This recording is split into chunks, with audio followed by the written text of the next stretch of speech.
മരിച്ചുപോയ മാതാപിതാക്കളെ എങ്ങനെയാണ് നമ്മൾ പരിഗണിക്കേണ്ടത്? ഒന്ന്, അവരുടെ പേരിൽ സ്വതക്കം കൊടുക്കാം. രണ്ട്, ഒരാള് ജീവിച്ചിരിപ്പുണ്ടെങ്കിൽ അയാളെ നന്നായി തൃപ്തിപ്പെടുത്തുക. എന്നാൽ മരിച്ച ഉപ്പയും നമ്മളോട് ഒരു ഇഷ്ടം ഉണ്ടാവും, ഉപ്പാക്കും ഉണ്ടാവും, ഉമ്മാക്കും ഉണ്ടാവും. മൂന്ന്, ഒരെ ഖബർ സിയാറത്ത് ചെയ്യാം. നാല്, മരിച്ചുപോയ മാതാപിതാക്കൾ ജീവിതകാലത്ത് ആരെയൊക്കെ സ്നേഹിച്ചിട്ടുണ്ടോ അവരെയൊക്കെ സ്നേഹിക്കുക. ഉപ്പാക്ക് ഭയങ്കര ഇഷ്ടമാണ് പള്ളിയിൽ ഉസ്താദിന്, അപ്പൊ നമുക്ക് നല്ല ഇഷ്ടമുണ്ടാവും. റമദാനിൽ ആരെങ്കിലുമൊക്കെ വീട്ടിന്റെ വാതിൽക്കൽ വന്നാൽ 10 രൂപ വീതാണ് ഉമ്മ കൊടുക്കല്. പക്ഷെ ആ പെണ്ണുങ്ങൾ വന്നാല് 100, 200 നമ്മളെ അടുത്തുനിന്ന് വാങ്ങിയിട്ട് ഉമ്മ കൊടുക്കാറുണ്ട്. അപ്പൊ അവര് വന്നാല് നമ്മൾ ആ പരിഗണന ഇന്നും കൊടുക്കുക. അബ്ദുല്ലാഹിബ്നു ഉമർ റളിയല്ലാഹു അൻഹുമ ഒരു വഴിയിലൂടെ പോകുമ്പോ പ്രായമുള്ള ഒരു മനുഷ്യനെ കണ്ടു.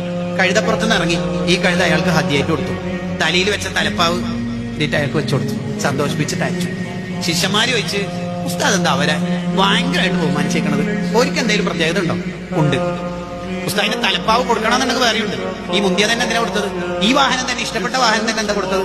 അതെ, കാരണം അത് നിങ്ങൾ വിചാരിക്കുന്ന പോലത്തെ ആളല്ല. എന്താ പ്രത്യേകത ഉള്ളത്? അവരെ എന്റെ ഉപ്പ ഉമർ റളിയല്ലാഹു അൻഹുവിന്റെ സുഹൃത്താണ്. അതെന്നെ പ്രത്യേകം.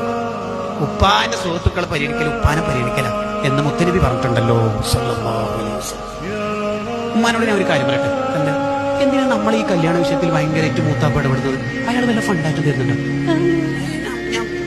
ലിബറലിസം തലയിൽ കയറിയിട്ടാ പിള്ളേർ അങ്ങനെ പറയണത്. അന്ന് നിർത്തണം. ഉമ്മമാരെ അന്ന് നിർത്തിപ്പിക്കണോനെ. നീ എന്താ പറഞ്ഞ മുത്താപ്പന? ആരുടെ മുത്താപ്പ? എനിക്കറിയാം.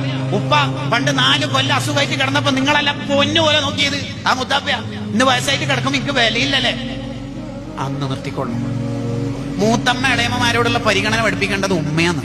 മൂത്താപ്പ ഇളയപ്പമാരോടൊക്കെ കല്യാണം കഴിച്ച ചെക്കനോട് ചോദിക്കുക, നീ എവിടെയെങ്കിലും നിന്റെ ഫാത്തിമാനെയും കൂട്ടിയിട്ട് പോയി ബീച്ചിൽ പോയി, മാളിൽ പോയി, പലയിടത്തും പോയിക്കോന്നല്ല, എന്നെ പോയിക്കോ, പ്രശ്നമില്ല. നീ എന്റെ ഭാര്യയായിട്ട് അതില്ല. ആ മൂത്താപ്പനെ കാണാൻ പോയാ എന്താടാ? എനിക്കൊക്കെ മൂത്താപ്പനെ അറിയാം, എനിക്കൊക്കെ ജീവിതം അറിയാം. അതാരെ പഠിപ്പിച്ചു കൊടുക്കേണ്ടത്? ഉപ്പയും ഉമ്മ എന്നെ പഠിപ്പിച്ചു കൊടുക്കണം. ഇത് നേരെ ഉൾട്ടേ പഠിപ്പിച്ചു കൊടുക്കല്. എവിടെ പോകുന്ന മൂത്താപ്പന്റെ അടുത്ത്. എന്താ കാര്യം? കല്യാണം കഴിച്ച എവിടെ പോയിട്ടില്ല. പോകുന്നതെല്ലാം നല്ല തന്നെ അങ്ങനെ വലിയ കട്ടൊന്നും വാങ്ങേണ്ട കടയിലുള്ളതാണ്. ഒന്ന്. രണ്ട്, ഇനി കുറെ സമയം ആടി ഇരിക്കാൻ നിൽക്കേണ്ട. മൂത്തമ്മ നല്ലോണം ഗീബത്തും മീമത്തും പറയുന്ന ആളാണ്. അതുകൊണ്ട് ഒന്നാട് ഒരു 5 മിനിറ്റ് തിരക്കുണ്ടെന്നിട്ട് ഒറ്റ വരത്ത് വന്നോ. എന്താ കാരണം? സബബ് എന്താണ്? ഇല്ലത്തെന്താണ്? നല്ലോണം ഗീബത്ത് പറയുന്ന ആളാണ്. അപ്പൊ ഇപ്പൊ ഈ ഉമ്മ മൂത്തമ്മാനെ കുറിച്ച് എന്താ പറഞ്ഞു കൊടുത്തത്? ദലാൽ ഖൈറാത്ത, മിർദുൽ ലത്തീഫ എന്താ പറഞ്ഞു കൊടുത്തത്? പിന്നെ എങ്ങനെ ഈ കുട്ടി നന്നാവൂല്? ബഹുമാനിക്കപ്പെടേണ്ടവരോടുള്ള ബഹുമാനം പഠിപ്പിക്കാതെ കുട്ടികൾ നന്നാവോ?